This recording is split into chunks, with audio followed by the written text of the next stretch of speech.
Video viral di media sosial memperlihatkan jemaah cekcok hingga nyaris adu jotos sebelum sholat Id pada Senin 31 Maret. Momen yang semula teduh menjelang sholat berubah menjadi tegang. Penyebab keributan itu diduga hanya karena jemaah yang tak mau pindah barisan. Dikutip dari Tribun News Bogor, keributan itu terjadi di lapangan Karebolsi, Kota Makassar. Dalam video itu terlihat seorang pria berbaju koko warna pink adu mulut dengan pria berbaju koko warna putih. Bahkan pria berbaju putih itu menunjukkan gestur hendak menonjok lawannya. Satpol PP dan polisi yang berjaga langsung berupaya menengahi pertikaian tersebut.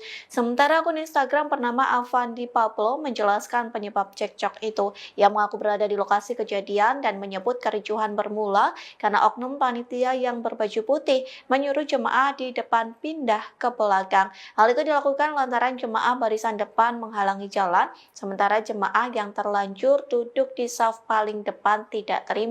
Oleh sebab itu, para jemaah satu persatu pun mengajak ribut panitia.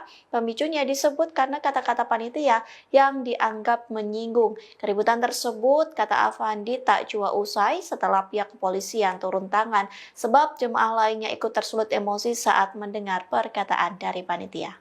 Download Tribun X sekarang, menghadirkan lokal menjadi Indonesia.